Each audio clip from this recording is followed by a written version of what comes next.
gue mendapatkan privilege untuk nonton duluan sama teman-teman gue My Hero Academia The Movie You Are Next. Dan ini adalah alasan kenapa gue makin sebel sama studio yang namanya Bones. Kenapa gue sebel banget sama kamu, Bones? Kenapa lu membuat gue punya alasan yang sangat rasional untuk bikin gemes sama lu, kayak gue cubit lu. Jadi inilah opini gue pas gue udah nonton. Dan ya pasti spoiler ya, spoiler alert. Tapi lu percaya sama gue deh, kalau lu emang fans My Hero Academia, ini spoilernya nggak yang kayak gimana-gimana kok, tenang aja gitu. Tapi ya tapi terserah lah. Yang belum nonton buruan pasti nonton. Kalau lu fans My Hero udah pasti lu mesti nonton. Dan buat yang udah nonton,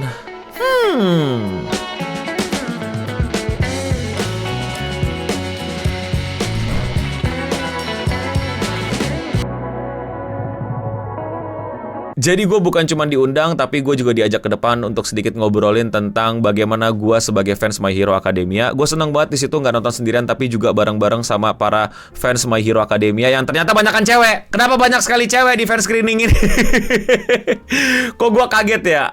Harusnya gue nggak kaget sih, tapi gue bener-bener baru melihat bukti nyata gitu kalau My Hero Academia itu memang lebih menarik untuk banyak perempuan daripada banyak cowok. Kira-kira ya di Indonesianya lah. Apalagi kalau bukan karena the trio masketir kita ya, si Deku, Bakugo, sama Todoroki.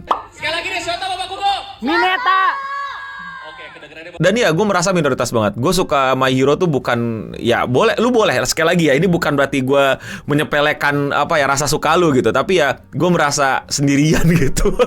Gue suka My Hero karena konsep Zero to Hero-nya yang makin real, gak kayak shonen yang gue udah bahas di thumbnail gue yang kayak gini. Kenapa gue lebih suka My Hero, yang dimana ya Deku itu kayak orang kelas menengah gitu lah. Bukan ternyata bapaknya Hokage, bapaknya revolusioner, atau dia ada darah Quincy dan ada darah Holo dan lain-lain. Enggak, ini bener-bener orang kelas menengah biasa yang bapaknya udah ninggalin dia bertahun-tahun dan gak balik-balik sampai tamat ternyata ya. Dan dia memperjuangkannya dari Zero to Hero gitu. Kayak perjuangan kelas menengah banget, kayak kita banget kelas menengah, ya gak sih? Tapi kita lewatkan saja hal itu. Kita akan bahas gimana movie-nya. Movie-nya sangat-sangat diperuntukkan untuk fans-fans ceweknya. Jadi tepat banget kalau lu cewek dan lu ngefans My Hero Academia, buruan nonton. Karena di movie ini benar-benar menampilkan dengan indah secara visual kegantengan para trimasketir mereka dan bagaimana perjuangan mereka melawan musuh baru, yaitu Dark Might. Sebuah musuh untuk movie yang diciptakan dan menurut gua lumayan lebih bagus lah storytellingnya dibandingkan movie-movie sebelumnya yang tiba-tiba kayak ada aja gitu. Terus gimana sama kita yang sukanya sama perjuangan Deku gitu, sama bagaimana ego Bakugo dan bagaimana All Might gitu, tetap bisa nikmatin. Apalagi buat lu yang kecewa sama season 7-nya kayak gua. Karena kenapa? Ini yang tadi gue bilang di depan tuh ya, Bones bisa bikin anime bagus, Pak. Movie-nya bagus, semua fight scene-nya bagus, kameranya dinamis,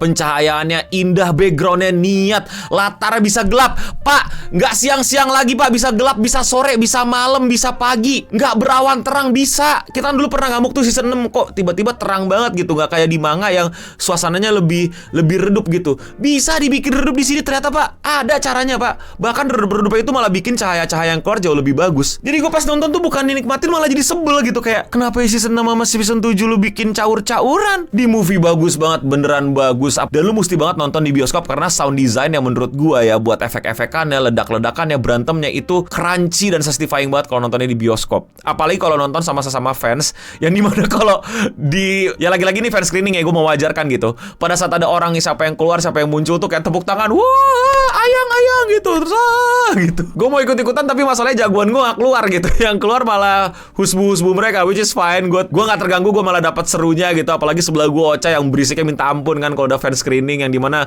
seluruh fans teriak juga ikutan teriak. Ada orang tuanya Shoto juga hadir ya. Saya istrinya.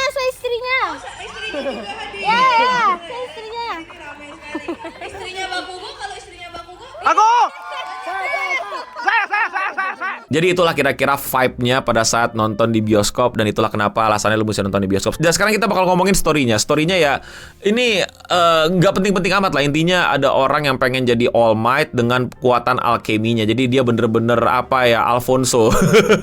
Nggak, seriusan. Bahkan jurus-jurusnya itu mirip banget sama Full Metal Alchemist. Quirk-nya itu alkemi. Dan lagi-lagi ada sebuah quirk aneh yang bisa mengenhance quirk-quirk jadi lebih powerful, sehingga mesti dilawan sama superhero-superhero kita yang menjadi main karakter di anime ini. Dan di sini juga masuk karakter baru, yaitu si abang-abang romantis sama mbak-mbak romantis. Nah, mbak-mbak romantis ini nih yang punya quirk enhance, tapi punya syarat enhance itu nggak bisa ke semua orang, mesti yang compatible gitu. Jadi kayak mungkin zodiaknya sama lah, atau sionya cocok lah, atau golongan darahnya ngepas lah gitu, atau gimana gue nggak tahu. Kalau lu nggak cocok lu pingsan, kalau lu cocok lu ngebuff gitu, lu bisa quirknya ratusan kali lipat gitu ya. Goblok Avo ya, tahu ada orang yang bisa ningkatin quirk dengan cocok-cocokan dan lu bisa manipulasi quirk dan lain-lain, harusnya lu culik tuh cewek. Udah tuh Shigaraki makin imba, dan udah lu nggak perlu Shigaraki, bahkan lu aja udah bisa regenerasi dan balikin All for One lu jadi jauh lebih bagus. Balik ke cerita, bagaimana storytellingnya buat gue rapi banget. Gue seneng banget, bahkan kita dapat opening ya, Homunculus opening. Jadi kayak nonton bioskop tapi ada opening animenya, dan bukan opening anime jing jing nanggen, bukan, baru lagi Homunculus itu. Dan itu baru pertama kali di movie gue lihat kayak gitu ya, anime ada openingnya, dan seru banget openingnya itu. Bukan cuman sekedar opening, sekaligus memberikan vibe gitu, memberikan kita perkenalan terhadap vibe bakal kayak gini loh, musuh-musuhnya bakal kayak gini loh, dan lain-lain. Gue suka banget sama desain villainnya dan bagaimana menceritakan kekuatan-kekuatan mereka. Walaupun jujur ada beberapa movie yang lebih bagus fight scene daripada ini, cuman gue tuh suka logikanya, yang dimana tuh logikanya di situ tuh nggak maksa gitu, nggak yang tiba-tiba karena gue lebih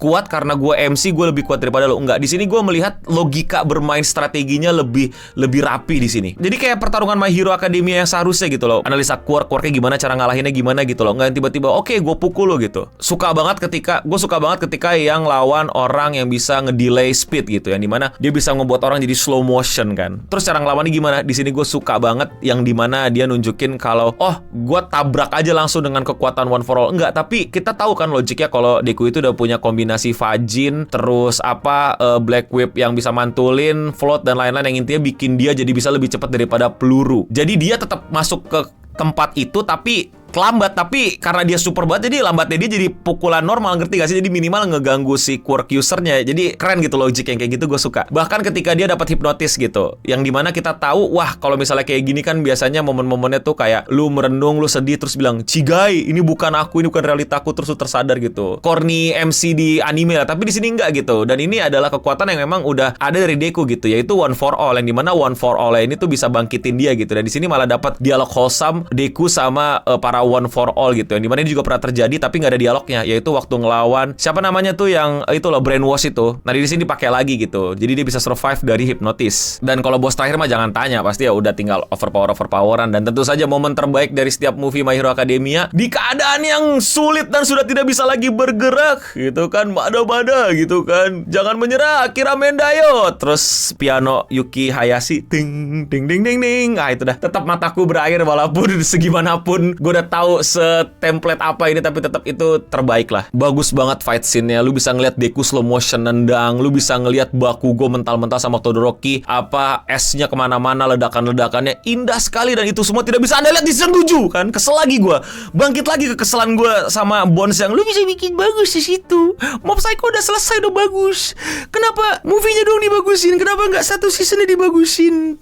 Ya udahlah. Tapi seneng, tapi ngerti gak sih lu, gue seneng sama movie-nya, gue nikmatin banget. Gue juga ikut sedih, gue juga ikut bahagia nontonnya, tapi paham kan maksud gue? Jadi gue akan sangat sarankan buat kalian yang belum nonton, segera nonton. Oh iya, bahkan ya desain karakter, side karakternya itu yang baru tuh, si abang-abang romantis itu, motornya keren, desain karakternya yang dia setengah Iron Man juga keren, cara bertarung dia dan cara dialog dia, karakter dia juga keren. Side karakter yang menurut gue ya masukin kena juga nggak apa-apa, karena keren banget. Kayak lu ngebayangin orang dengan item support paling maksimal dan bisa memaksimalkan itu semua. Ini satu hal lah, nggak kecewa, tapi lebih kepada gue ekspektasi ketinggian. Ya salah gue, tapi lu bayangin deh, lu dengerin omongan gue. Ini keren gak sih? Buat lu yang pada nonton pasti udah paham gitu. Kan ada pace di mana mereka berjuang, selamat sampai akhirnya quirknya selesai itu ya, si All Might Dark gitu. Kan ada momen tuh kan, Dark All Might berhasil dikalahkan, tapi tiba-tiba dapat buff gara-gara quirknya meledak. Terus habis itu bocil-bocil UA ini, Deku, Todoroki, Shoto udah gak kuat lawan gitu, karena mereka udah kehabisan buat ngelawan yang sebelumnya. Kalau di movie kan dibangkitin gitu, gara-gara quirknya tiba-tiba jadi compatible ke semua gitu. It's okay, good, typical movie My Hero Academia, fine. Tapi mereka kenapa nggak kreatif? Kayak tiba-tiba di situ bayangin, ya mereka udah pingsan ya, jadi nggak ada yang lihat. Dan itu kebetulan kan informasi apa yang di dalam dan di luar nggak bisa diakses gitu. Jadi orang-orang nggak bisa lihat, jadi nggak ada yang tahu. Bayangin di situ tiba-tiba All Might masuk lawan Dark All Might, and you know what? All Might bilang, ini belum sempurna, tapi aku tidak akan membiarkan murid-muridku mati di sini. Dang, anjir, Armor All Might versus Dark All Might. Ya 3 menit aja lah untuk nahan waktu sampai akhirnya dia kehabisan tenaga atau gimana gitu. Pamer-pamer kekuatan dikit gitu kan, kayak anjir.